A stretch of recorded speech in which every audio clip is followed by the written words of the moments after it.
श्री महाप्रज्ञ गुरवे नमः। जिसके सांसों में रहता है शाश्वत शांति का स्पंदन, उस महाप्रज्ञ को वंदन, उस महाप्रज्ञ को वंदन।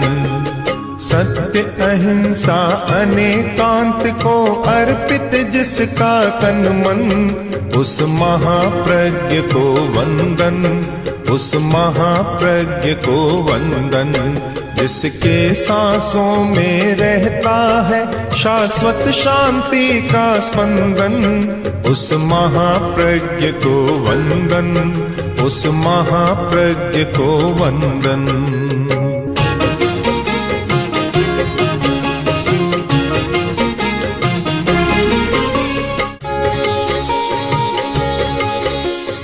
नमो अरहंताणं, नमो अरहंताणं, नमो अरहंताणं।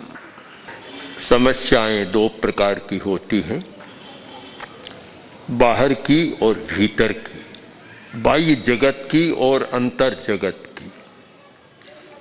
हम प्रायः बाह्य जगत की समस्याओं पर ध्यान देते हैं और उन्हें सुलझाने का प्रयत्न करते हैं।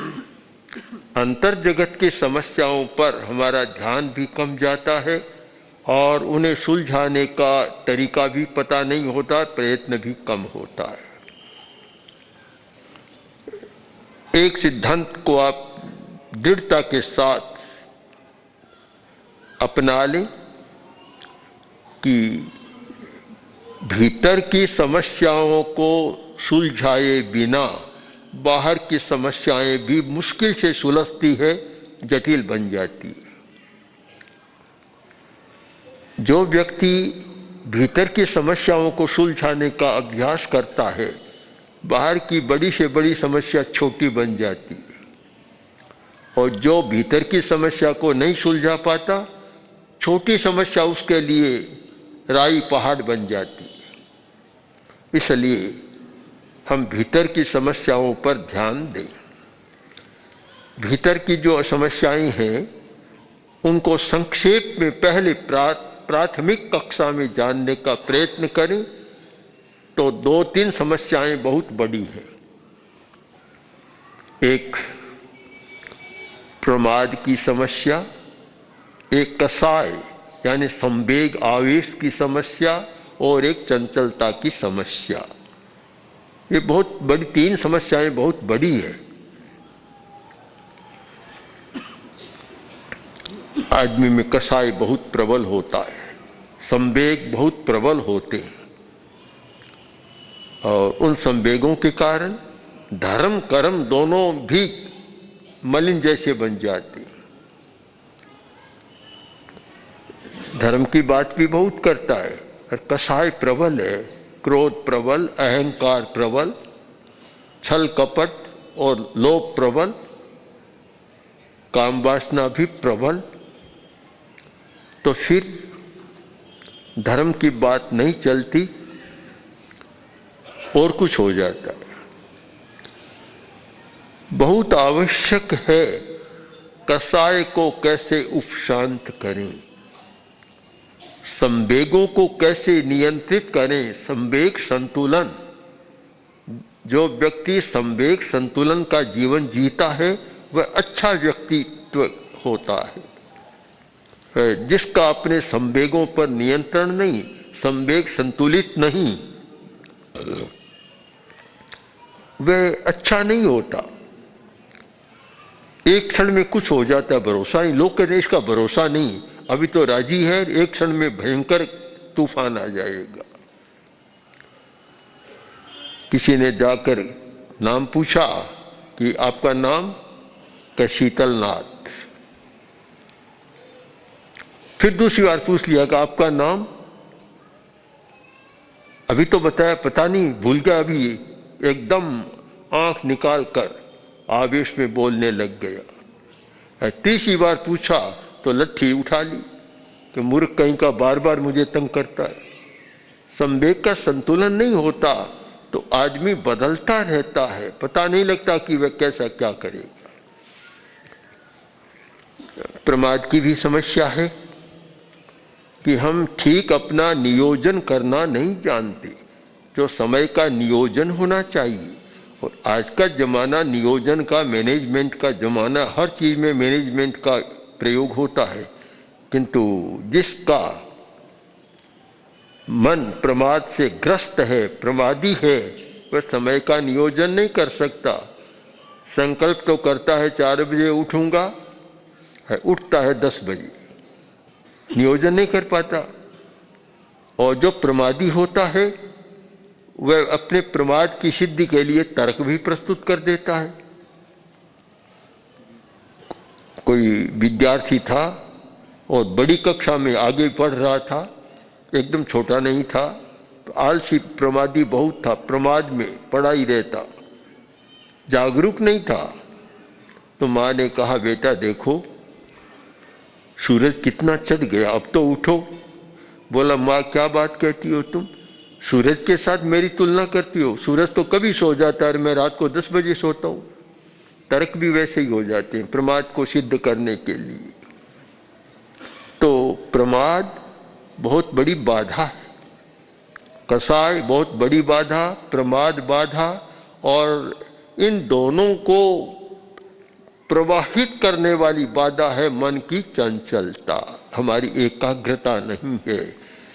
प्रमाद और कसाय, प्रमाद और आवेश संवेग, इन दोनों के लिए वाहन बनती है चंचलता, जो इनको बाहर तक ले जाती है और आदमी को असफल बनाती है, दुखी बनाती है, अशांत बनाती है। सब कुछ होते हुए भी आदमी अशांत हो जाता है। हम इन बाधाओं को कैसे पार कर सके? ध्यान एक ऐसी प्रक्रिया है कि जिसके द्वारा मन की चंचलता को कम किया जा सकता है, एकाग्रता को साधा जा सकता है, जागरूकता भी बढ़ सकती है, प्रमाद कम हो सकता है और कसाय भी उपशांत हो सकता है।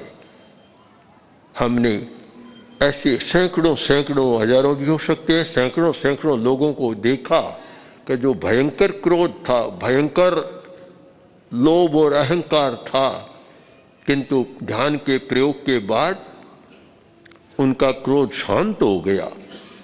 और ऐसा हुआ कि शायद घर पर गए तो पत्नी को भी आश्चर्य हुआ और सोचा कि ये वही व्यक्ति है, कोई दूसरा आ गया घर में।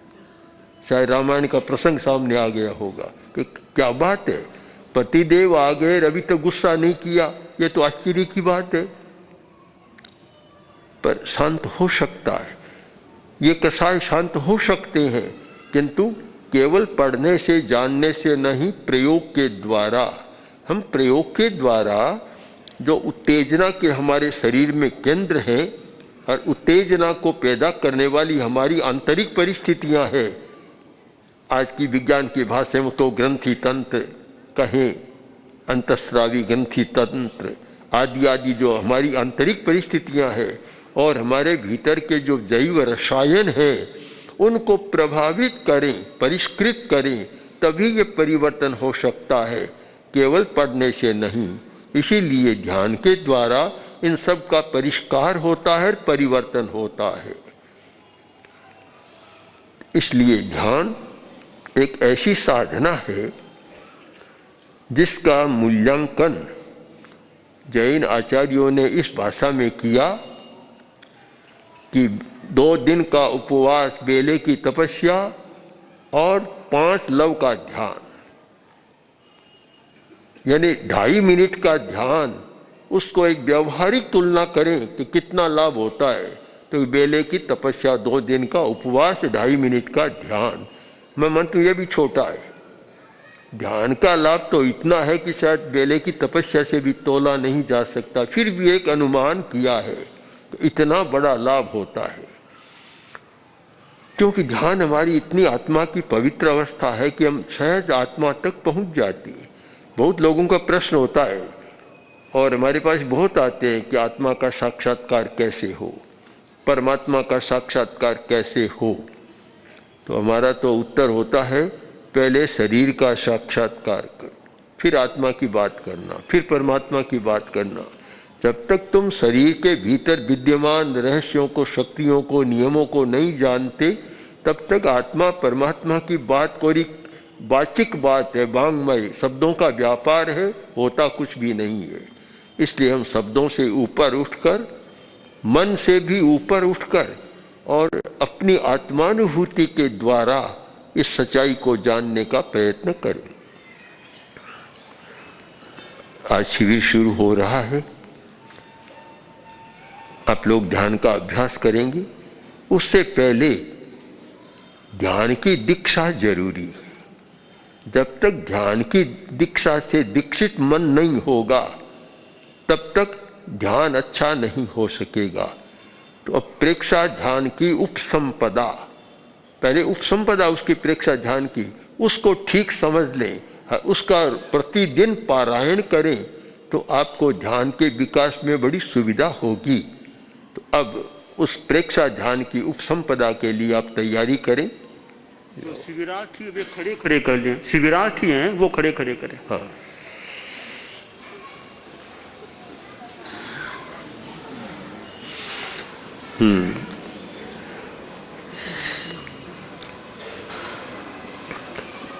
मैं बोलूं फिर आप उसका उच्चारण करेंगे। अभुठ्ठियोमि आराहणाय, अभुठ्ठियोमि, मैं प्रेक्षा ध्यान की साधना के लिए उपस्थित हुआ हूं।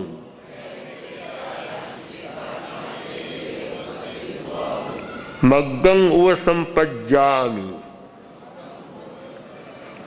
मैं अध्यात्म साधना का मार्ग स्वीकार करता हूं।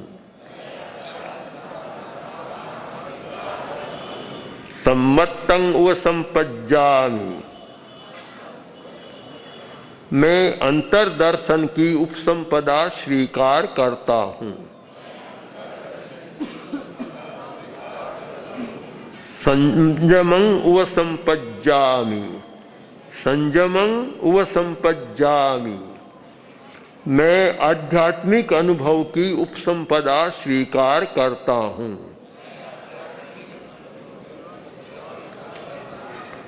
बस ये 4 संकल्प हैं, 4 इस प्रेक्षा ध्यान की दीक्षा के 4 सूत्र हैं।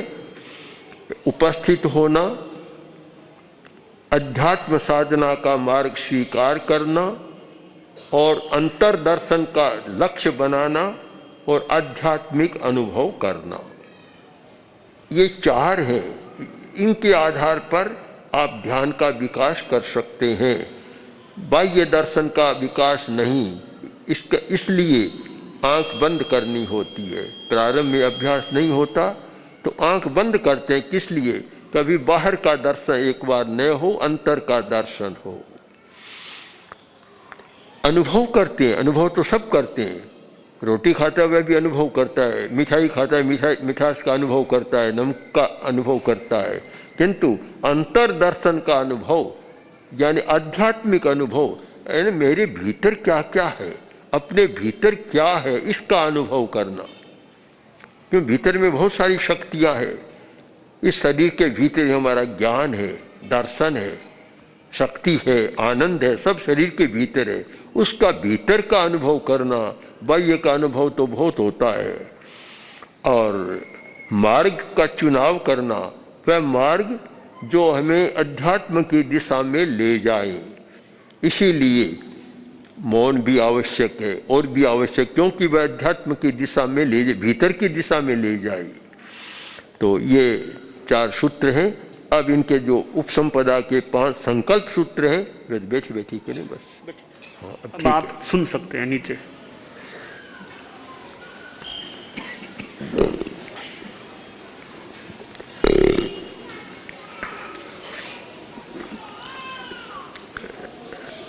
सबसे पहले एक सच्चाई को समझें कि 24 घंटा कोई आदमी कालबद्ध ध्यान नहीं कर सकता। एक कालबद्ध होता है, एक समय के लिए किया, 24 घंटा वह हो नहीं सकता। सब काम गृहस्थ करता है, साधु भी करता है, खाता है, पीता है, सब काम होते हैं, तो ध्यान कैसी होगा वे? एक होता है समयबद्ध ध्यान, एक होता है समय निरपेक्ष ध्यान जो समय से प्रतिबद्ध नहीं है, और वह ध्यान है भावक क्रिया। प्रेक्षा ध्यान का एक महत्वपूर्ण प्रयोग है भावक क्रिया। क्रिया दो प्रकार की होती है, एक द्रव्य क्रिया, एक भावक क्रिया। द्रव्य क्रिया वह है कि आदमी शरीर से तो काम करता है और मन कहीं भटकता रहता है, वह हमारी द्रव्य क्रिया है। चाहे माला फेरो, सामायिक करो, गायत्री का मंत्र जपो, नौकार मंत्र का जप करो, कोई भी कुछ करो, शरीर तो क्रिया कर रहा है, मन कहीं चक्कर लगा रहा है, वह होती है द्रव्य क्रिया। भावक क्रिया वह है कि हमारा शरीर और मन एक साथ काम करे, जो लक्ष्य बनाया उसके साथ शरीर भी जुड़ा रहे और मन भी जुड़ा रहे, वह हमारी भावक क्रिया। आप उदाहरण ले लें कि शिविरार्थी भी भोजन करेंगे, घर में भी भोजन करते हैं। भोजन करते समय मैं भोजन कर रहा हूँ इसके सिवाय कोई विचार न आए तो भोजन करना भावक क्रिया हो जाएगा। भोजन तो करता है, मन कहीं चक्कर लगा रहा है, पता ही नहीं लगता, तो वह द्रव्य क्रिया होती है। कुछ व्यक्ति ऐसे हैं, होते हैं, वर्तमान में भी होते हैं कि भोजन कर लिया, घंटा भर बीत गया, मुनीम जी आए और पूछा, मुनीम जी आज मैंने भोजन किया कि नहीं, रोटी खाई कि नहीं खाई? क्योंकि वह द्रव्य क्रिया में याद नहीं रहता, फिर कुछ भी पता नहीं लगता। तो द्रव्य क्रिया से जो फल मिलना चाहिए वह नहीं मिलता। चाहे कोई धर्म की क्रिया करो, अगर आप द्रव्य क्रिया कर रहे हैं तो धर्म से मिलना चाहिए, आपको नहीं मिलता। भावक क्रिया, भावक क्रिया में जानते हुए करना। आहार योग बन सकता है, जानते हुए खाएं। चलना योग बन सकता है, गमन योग का प्रयोग कराया जाता है कि जानते हुए चलें। तो यह है भावक क्रिया। भावक क्रिया का अभ्यास ये 24 घंटा का ध्यान है, निरंतर ध्यान। अगर अभ्यास हो जाए तो आदमी जो भी काम करे ये अनुभव रहे कि मैं ये काम कर रहा हूँ। एक बहुत बड़ा प्रयोग है भावक क्रिया का। तो भावक क्रिया को हम एक तो ये समझें कि जानते हुए करना, दूसरा वर्तमान में जीने का अभ्यास है भावक क्रिया। वर्तमान में जीना, हम लोग बहुत कम वर्तमान में जीते हैं। आप ध्यान से देखेंगे तो हमारा समय ज़्यादा या तो अतीत में बीतता है या भविष्य में बीतता है। अतीत की स्मृतियों में आदमी चला जाता है या भविष्य की कल्पनाओं में चला जाता है, लेकिन वर्तमान का क्षण बहुत छोटा है, बहुत कम आदमी जीते हैं। तो वर्तमान में जीने का अभ्यास, यह हमारी भावक क्रिया। पहला सूत्र है जानते हुए करना, दूसरा भावक क्रिया का सूत्र है वर्तमान में जीने का अभ्यास, और तीसरा इसका सूत्र है सतत जागरूकता, अप्रमाद, अप्रमत्त अवस्था, जागरूक रहना। जो आदमी जागरूक होता है वह बहुत सफल होता है। एक प्राकृत में कहा गया है, जागर मानस बद्धये बुद्धि।